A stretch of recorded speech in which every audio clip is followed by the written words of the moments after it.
안녕하십니까. 2022년 1월 30일 교회력으로 주연 후 넷째 주일 설교 나는 항상 주를 찬송하리이다. 본문이 시편 71편 1절에서 6절인데 잠깐 복귀하겠습니다. 특별한 내용은 없습니다. 조금 보충해야 될 부분들을 해보는 겁니다. 71편은 탄원시로 분류되어, 탄원시라는 말을 처음 들어보신 분들도 있겠죠. 구약 신학에서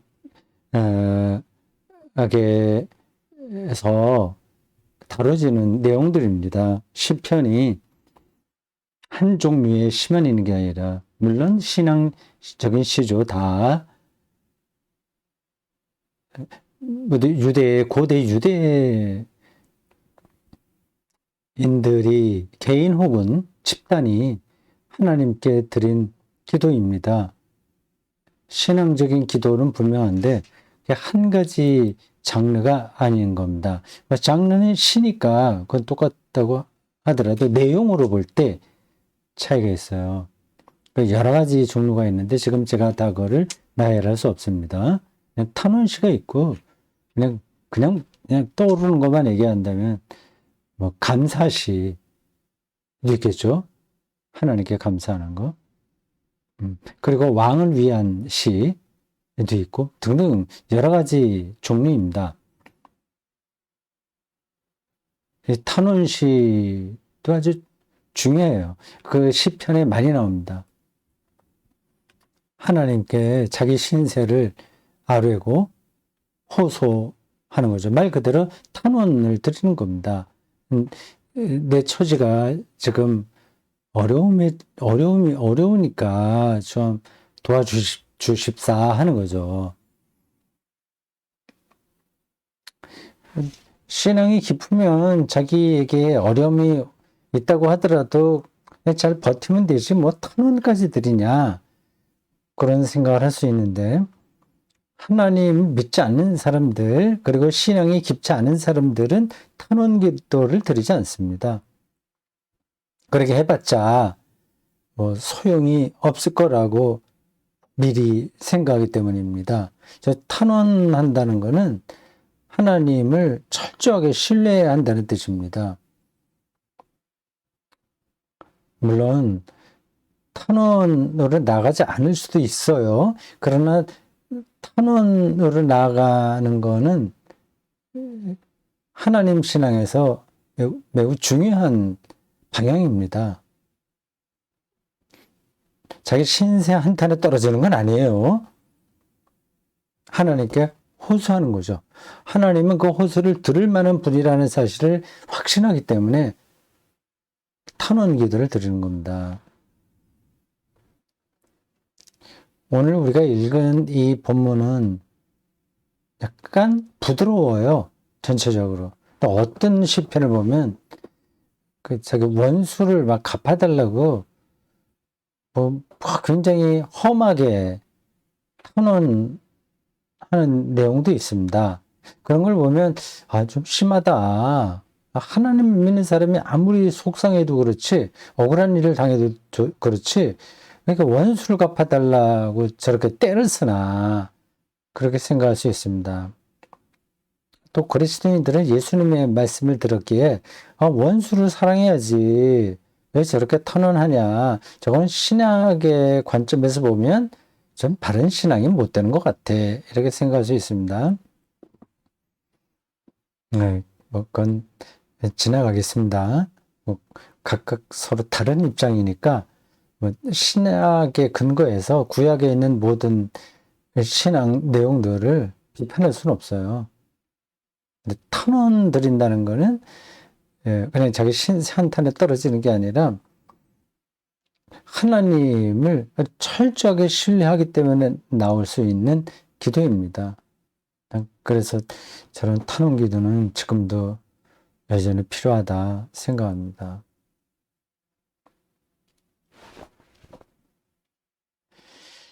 자, 좀 더 지나가면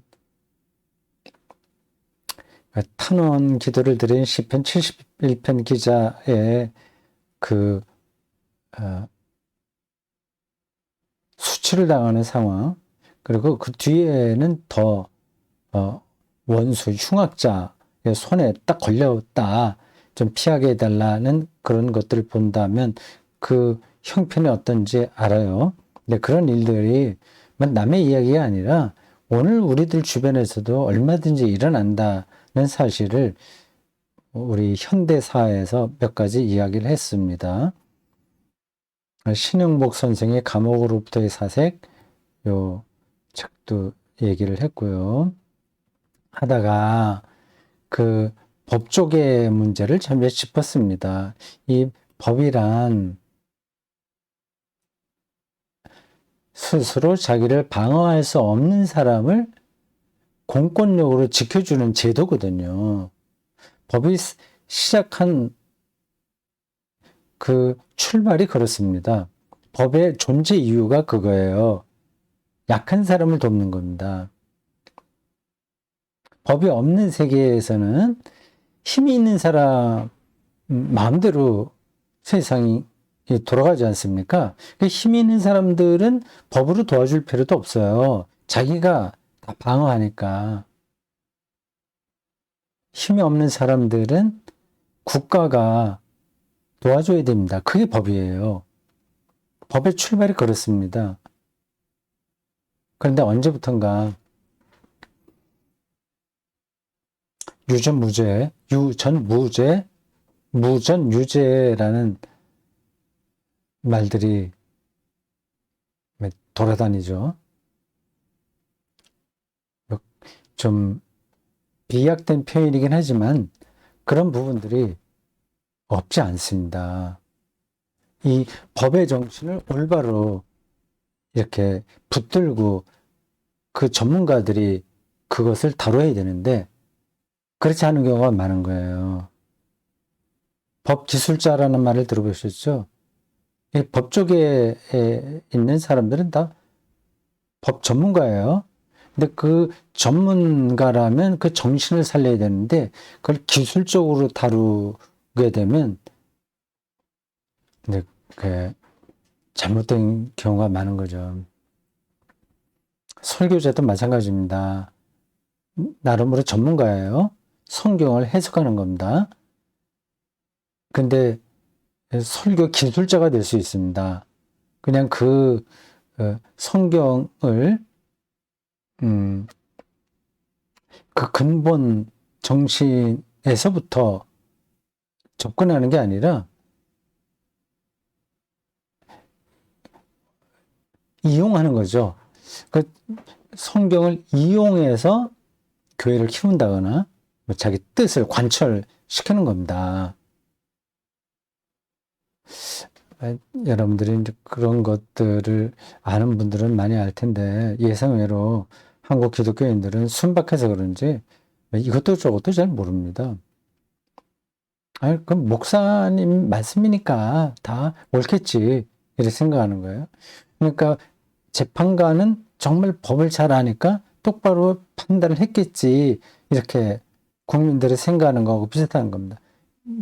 똑바로 못 하잖아요. 이게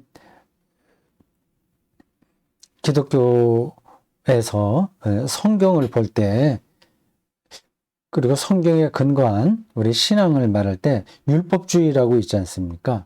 율법주의. 그 성경에 있는 것을 문자대로 적용시키는 그 어떤 입장, 그걸 이제 율법주의라고 합니다. 율법주의는 그 성경을 문자에만 집착해서 보는 거죠. 그러니까 바리새인들이 율법주의자는 서기관들이요. 예수님과 계속 부딪혔죠. 물론 그것은 초기 그리스도교가 처한 상황이 반영된 것은 맞으나 전체적으로 놓고 볼 때 유대교의 율법주의와 그리스도교의 복음주의가 충돌한 겁니다. 그러니까 법만능주의는 오늘 실정법을 다루고 있는 법조인들에게 나타나는 그 법만능주의는 일종의 그 율법주의인 겁니다. 율법주의가 무조건 나쁜 것도 아니에요. 그러한 법으로 어떤 범주를 만들어서 그 안에서 옳고 그른 걸 판단하는 거거든요.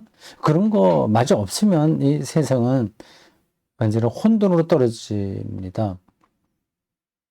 신호등 앞에서 신호등 색깔에 따라서 직진할 수도 있고 뭐 서기도 하고 뭐 좌회전도 하고 그런 게 하나의 범주잖아요. 신호 체계에서 약속한 대로 하는 거 아닙니까? 교통체제 법이란 말이에요. 교통법이에요.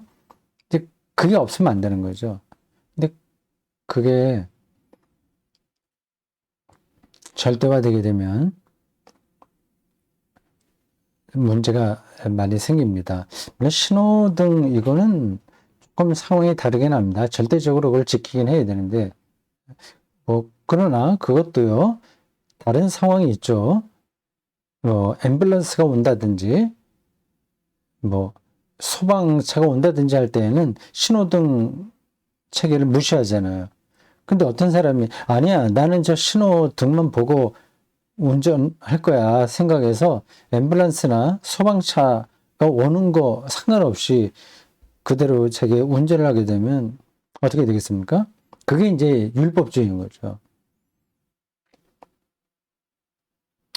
이 법 전문가들에게 율법주의적인 그 위험이 상당히 많습니다. 지금도 그런 일들은 반복되고 있어요. 네, 그 얘기를 하면서 이렇게 표현했습니다. 법도 사실 법 없으면 좋습니다. 법이 없는 세계가 제일 바람직한 거죠. 근데 인간이 하도 악하니까 최소한도 이 법이라도 만들어야 된다고 생각하는 거 아니겠습니까? 그러니까 안식을 위해서 사람이 있는 게 아니라 사람을 위해서 안식일이 있는 거잖아요. 그러니까 안식일이 법이에요. 말하자면. 예수님이 그걸로 바리새인들, 성전 책임자들과 충돌하지 않습니까? 그게 사실은 오늘날에도 우리의 현대 사회에서 반복되는 겁니다. 이 법도 인간이 만든 겁니다. 이 인간이 죄가 많아요. 이런 말들을 상투적으로 생각하지 마십시오.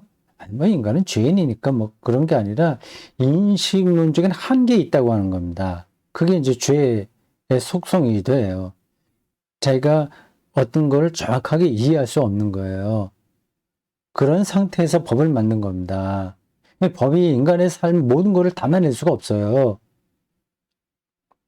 법도 죄 많은 인간이 만들고 그 법을 지금 다루고 있는 이도 그 죄 많은 인간이기 때문에 오용, 남용, 왜곡 이건 비일비재합니다. 대한민국 현대 사회에서 많이 발생했고 지금 현재도 일어납니다. 검찰이 의도하면 뭐 기소할 거를 기소 안 할 수 있어요.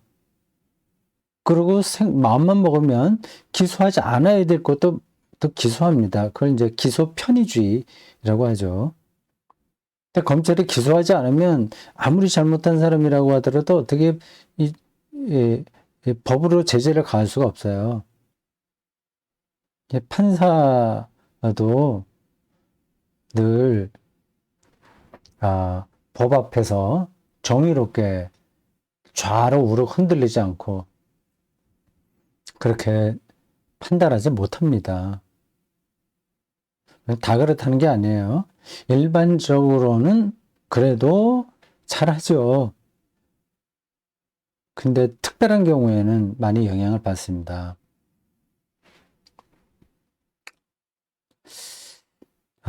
제가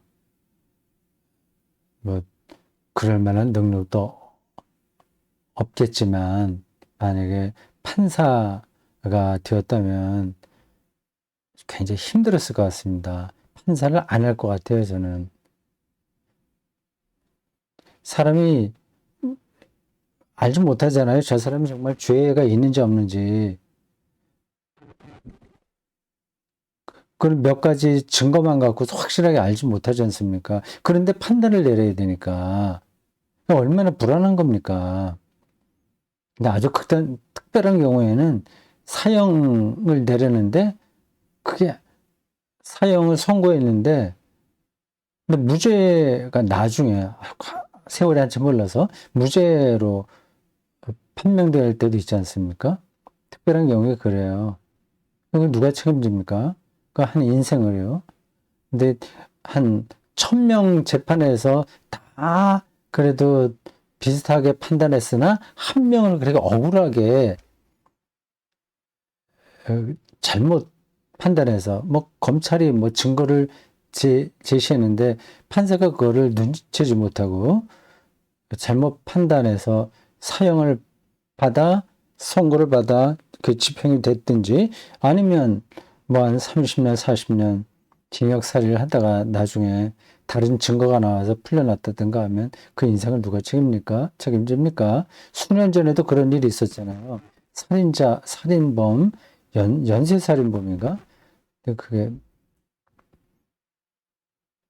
잘못, 어, 재판을 받아서 오랫동안 감옥에 있다가 진짜 진범이 잡혀서 풀려나는 거 있죠. 아주 유명한 그런 사건입니다. 근데 99개 잘하고 하나만 잘못하더라도 한 인생을 완전히 수렁에 빠뜨린 거 아닙니까?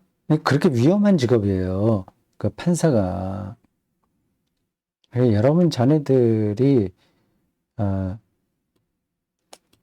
판사라고 한다면 정말 조심해서 정말 기도하는 마음으로 그 일을 하도록 충고해야 될 겁니다. 그렇게 해도 실수를 하거든요. 불안한 거죠.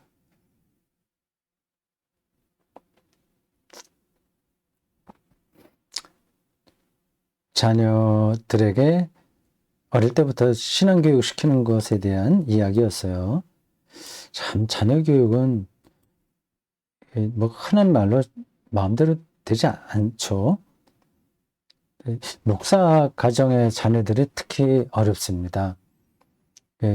어릴 때부터 이제 교회에서 주목받고 목사 아들, 목사 딸이 그러면 되나? 뭐 이런 분위기에서 자라거든요.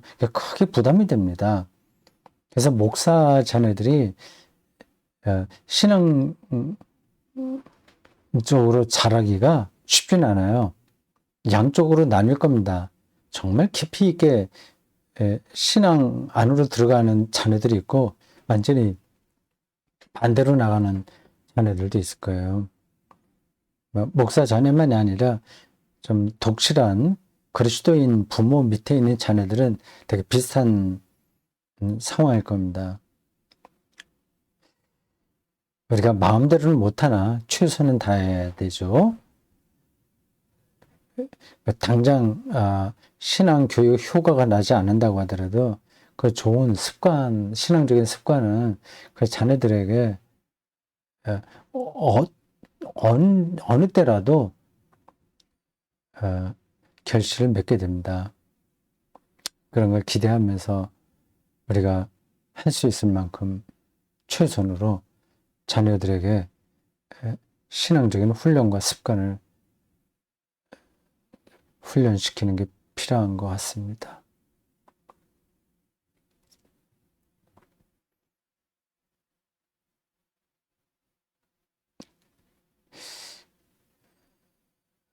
내가 항상 주를 찬송하나이다 하리다 하는 이 시편 71편 기자의 그 고백을 지금 설명하는 중이잖아요. 근데 하나님을 어떤 분으로 아느냐 하는 게 이러한 찬송의 삶의 근거라는 걸 지금 설명하고 있는 중이에요. 목자 표상이 그와 비슷하다 그런 말씀 드린 겁니다. 그러다가 이제 예수님도 하나님을 목자 표상으로 받아들였다는 걸 연결해서 설명했습니다.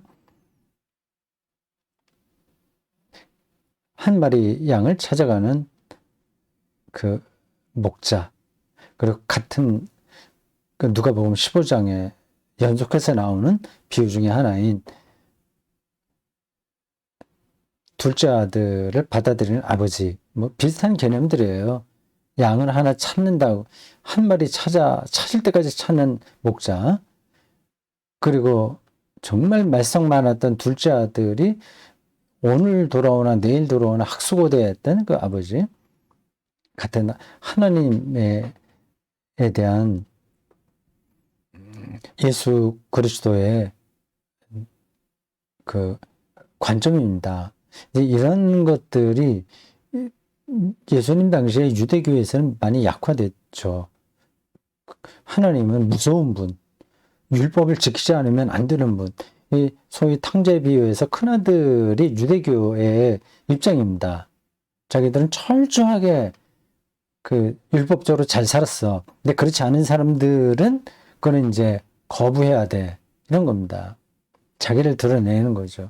근데 예수님이 말씀하신 하나님은 전혀 차원이 달라요. 큰아들, 모범적이었던 큰아들만이 아니라 그렇지 못했던 작은아들도 똑같이 받아들입니다.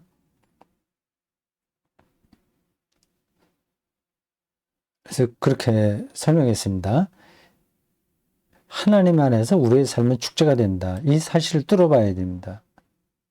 제가 요 대목을 설교할 때는 마음이 아주 좀 뜨거웠습니다. 맞아. 아, 그렇지. 나도 그 사실을 확실하게 붙들어야지. 그런 생각을 했습니다. 설교자가 설교 본문을 쭉 기록하고 또 설교 실제로 하고 그런 과정에서 많은 깨달음을 얻습니다.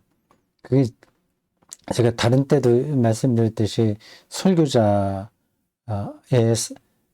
설교자로서 사는 사람에게 주어지는 특권 아니면 은총의 시간이라고 할 수 있습니다. 하나님 안에서 우리의 삶은 축제가 되는 겁니다. 이걸 막연하게 생각할 수 있어요. 아, 그래, 축제지. 축제라고 하니까, 나중에 죽어서, 뭐, 신부로서 신랑을 맞는 축제지. 뭐 그런 정도로 생각합니다.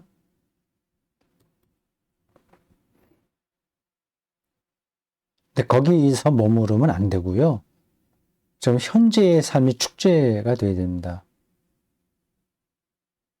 지금 우리가 하나님 안에 있다면 우리의 삶은 축제입니다. 삶을 축제로 느끼지 못하면 하나님 안에 있는 게 아니죠. 가난하든지, 좀 아프든지, 뭐 외롭든지, 뭐 그런 것들이 우리를 지배하긴 하는데, 하나님 안에 있기만 하면 우리 현재의 삶은 축제입니다. 어떤 게 축제인지 그걸 뚫어봐야 돼요. 현재 어떤 게 이 생명 충만감을 느낄 수 있는 일들인지를 봐야 됩니다.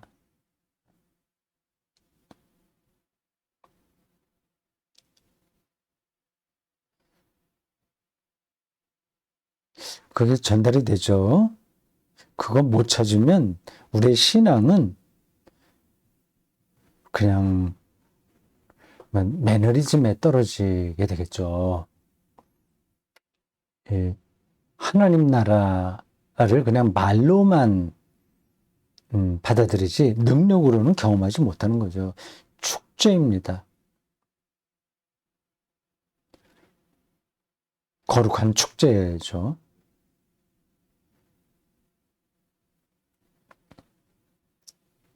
뭐 제가 예를 굳이 들지 않아도 되겠죠. 근데 그 축제의 압축이 예배입니다.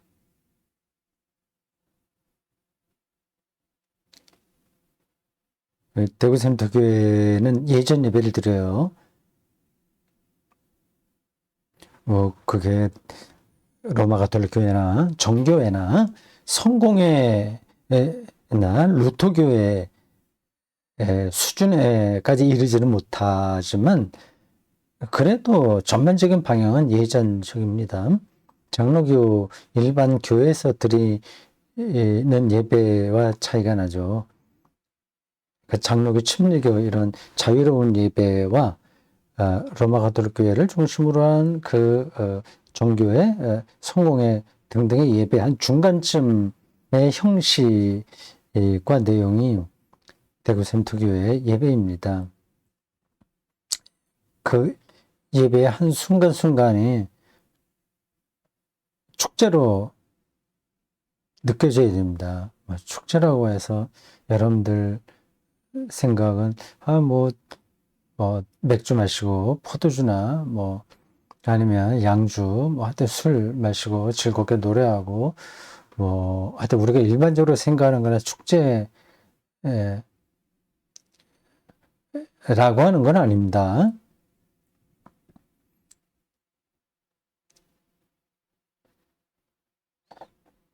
그러니까 삶의 절정을 가리켜서 축제라고 하는 거죠. 그러니까 내 죄가 용서받았다는 사실보다 더 큰 축제가 어디 있어요? 그걸 느끼는 것보다 내 사멸, 내 죽음에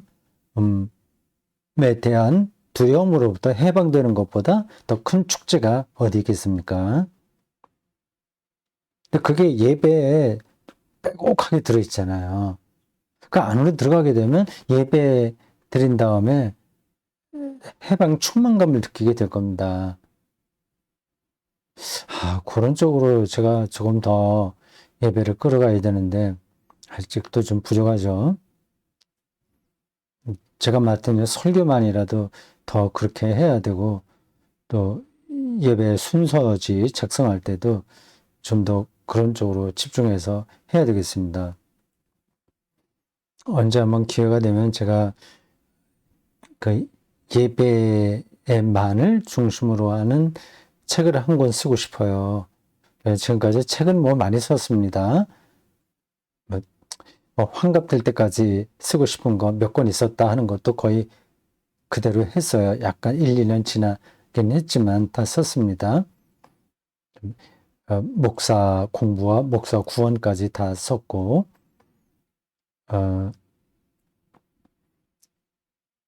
등등 앞으로 나올 책도 좀 있고요. 그래서 일반 출판사 제가 주로 냈던 출판사 홍송사 새물결 플러스 기독교 서회 그리고 몇몇 출판사가 더 있습니다. 그런 쪽으로 책을 이제 몇 권 더 낼 계획이고 추진 중에 있어요. 이제 그렇지 않은 것들은 그냥 일전에 한번 지난 성탄절 즈음에서 그 이북 비슷하게 해서 한번 대구 선수 아카데미 회원들에게 나눠드린 게 있습니다. 그 방식으로 이북 형식으로 만들면 그것도 괜찮겠다 하는 생각이 들어요. 그러면 비용도 안 들어가고 또 요즘 젊은 사람들은 다 이북으로 많이 읽으니까 서로 좋을 것 같습니다. 근데 일반 출판사에서 나올 거는 또 필요하니까 그대로 진행하고요. 근데 예배에 관한 책은 제가 여태까지 직접 쓰진 않았습니다. 목사 공부와 목사 구원을 쓸 때 한 파트로서 예배에 대한 이야기는 했습니다. 그러니까 목사는 예배에서 구원을 경험해야 된다는 차원에서 쓴 거죠. 근데 그 말고 그건 한 파트로가 아니라 그냥 예배를 토픽으로 하는 글이요. 책이요. 쓸 게 많습니다. 그 안에서. 근데 그거를 지금 그냥 요렇게 구성을 했습니다. 대구센터교회의 어떤 주일의 예배 순서를 기본으로 해서 이제 쭉 이제 풀어서 쓰는 거죠. 예배 부름부터 시작해서 그리고 그 앞에 표지에 교회력도 나오지 않습니까? 그런 것부터 마지막 그 위탁의 말씀과 축도까지 이 예배가 왜 축제냐, 죄와 죽음으로부터 해방이냐, 참된 기쁨이냐 하는 거를 좀 써올고 싶은데 언제 할지 잘 모르겠습니다. 하나님 안에서 우리의 삶은 지금 현재 축제가 된다는 거 꼭 기억하십시오. 아이고, 이렇게 힘든데 무슨 축제야. 그럼 배부른 소리야. 이런 말씀 하지 마십시오. 그 사정은 제가 알지만 그래도 축제여야 합니다.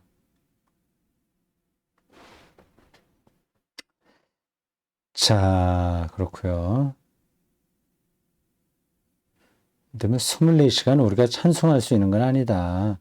우울한 기분에 떨어질 수도 있고 짜증나기도 하고 뭐 그건 받아들여야 되는 거다 하는 거를 잠깐 말씀드리려고 몇 가지 예를 들었어요.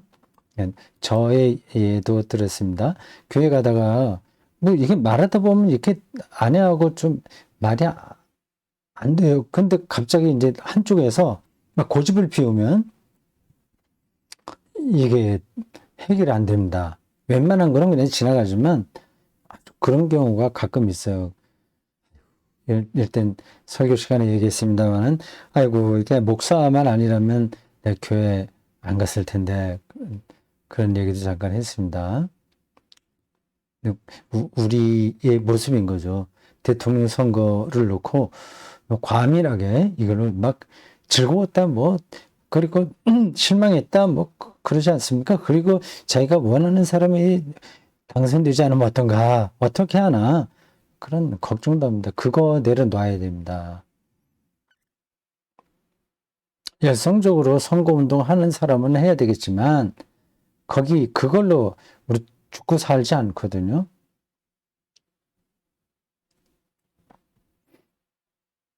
즉 가까운 사람들, 교인들한테도 그렇고 우리 가족한테도 그렇고 하여튼 그런 걸로 염려하는 말을 제가 들을 땐 그래, 당신들 기대하는 대로 결과가 좋게 나오면 되지만 그렇지 않다고 하더라도 뭐가 문제냐? 그 밥 먹을 거 먹지 못하냐? 노래 들을 거 못 듣냐? 교회 못 나오냐? 아이들 못 가르치냐? 그런 적이 있습니다. 좋은 일들이 너무 많은 거예요, 우리들에게는. 대통령 결과는 사소한 겁니다. 이 좋은 축제와 같은 일에 비하면 정말 사소한 거예요. 그러니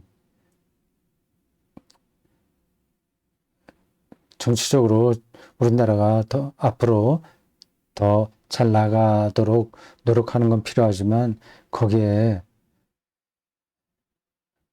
과잉 반응은 하지 마시기 바랍니다. 괜찮아요. 좋은 일들이 너무 많습니다. 우리에게는. 저런 일들로 우리의 영혼이 소진되는 거 정말 안타까운 겁니다. 네, 마지막으로 체스터턴 이야기입니다. 이 체스터턴 정말 제 책을 잠깐 보여드리려고 해요. 이 사람 참 대단한 사람이에요. 제가 작년에 알았나? 재작년에 알았나? 아니면 몇 년 전에 알았나? 정확하게는 모르겠습니다. 요 책입니다. 어세덕시. 요거 말고 다 짧은 책을 제가 먼저 한번 읽었어요. 그 책을 어디다 읽고 놨는데 손에 안 들어오네요. 누구 좀 읽으라고 주려고 하는데 손에 안 잡힙니다. 이 사람의 여러 가지 이야기는 하지 않겠어요. 네. 지금 이거를 강독할까, 유튜브로 말까 고민 중입니다. 고민이라기보다도 이렇게 생각 중이죠. 한번 하면 좋긴 하겠는데, 우리 교회 어떤 이상희 집사가 나한테 한번 그렇게 부탁을 하더라고요. 그거 한번 강도 한번 해주시죠. 그래. 부탁도 받고 해서 해봐야 되겠다 생각을 하긴 했는데, 이걸 다 읽고 난 다음에는 쉽지 않은 것 같아요. 이거를 감독하기가. 책이, 이게, 그냥 단적으로 얘기하면 너무 현란해요. 이 사유 방식이. 현란해요. 그러니까 그 칼 쓰는 사람으로 하자면 무공이 너무 깊어서 그걸 따라가기가 쉽지 않은 겁니다. 건법이라는 게 있잖아요. 건법. 그게 상당히 현란해서 제가 따라가기가 어지럽다 그런 생각이 들었습니다. 그래서 천천히 가면 강독을 할 수 있긴 있는데 그래서 어떻게 할까 생각 중이에요. 이 책에서 얼마 전에 이걸 다 읽었는데 그쪽에서 뒷부분에 나오는 얘기를 오늘 설교의 마지막 대목에서 잠깐 인용했습니다. 좀 길게 인용했죠. 제가 어디 설교 시간에 다른 책을 가끔 이야기하긴 하지만 이렇게 길게 직접 인용한 경우는 많지 않습니다.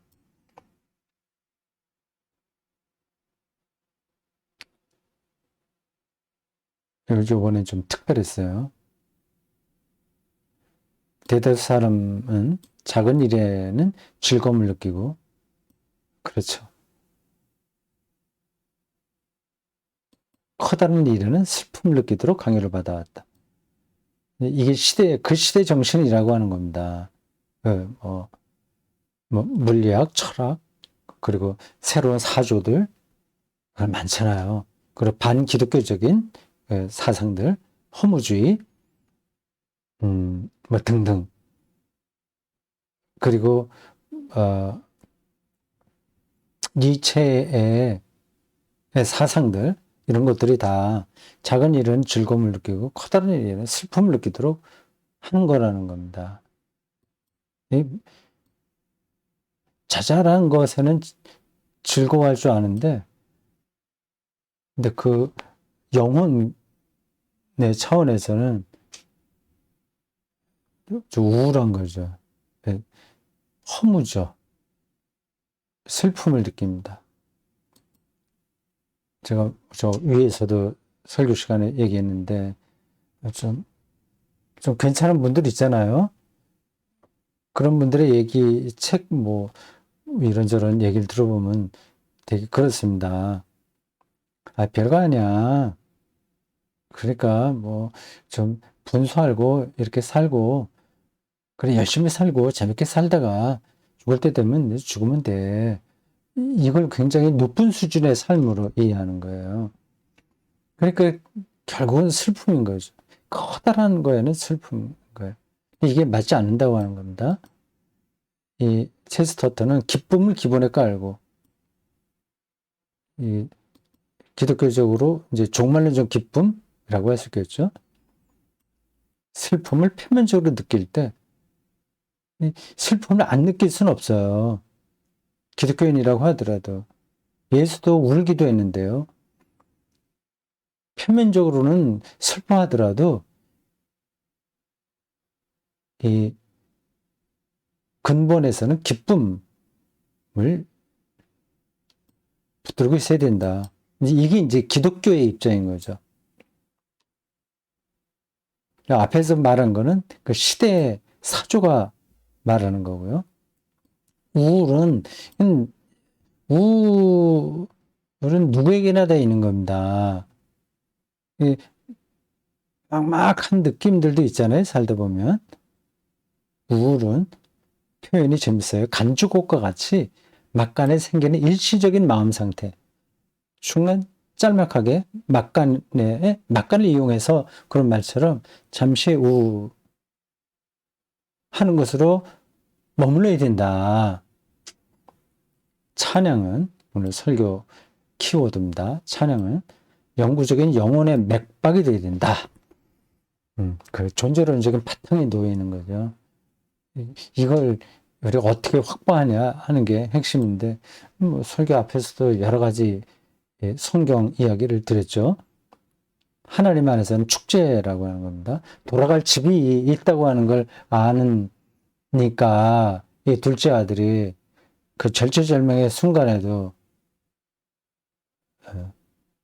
돌아갈 수 있잖아요. 그게 있는 사람과 없는 사람은 천지차이입니다. 삶에서. 비관주의는 기껏해야 감정적인 반쪽짜리 휴일이다. 이것도 굉장히 문학적인 수사가 잘 표현되어 있죠. 영어로 이 사람이 쓴 걸 읽으면 더 맛이 살아날 텐데, 영어, 그 당시 영어, 반쪽짜리 휴일.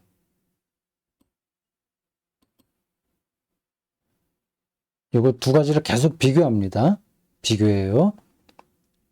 이 문장에서 계속 비교하네요. 세상에서의 삶의 모습과 기독교인의 삶의 모습을 비교합니다. 비관주의는 기껏해야 감정의 반쪽짜리 뿐이고, 기쁨은 살아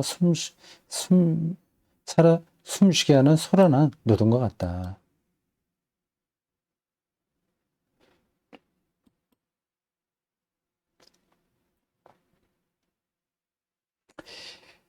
자, 우리 시편 71편 기자의 그 고백을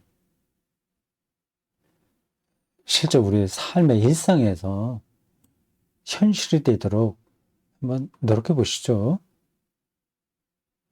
아까 제가 설교하면서 외워두시라고 한 구절이 있는데, 여기 있죠. 주는 내가 항상 피하여 숨을 바위가 되소서. 주께서 나를 구원하라 명령하셨으니 주께서 나의 반석이시요 나의 요새이심이니이다. 이 말씀대로 살았으면 좋겠습니다.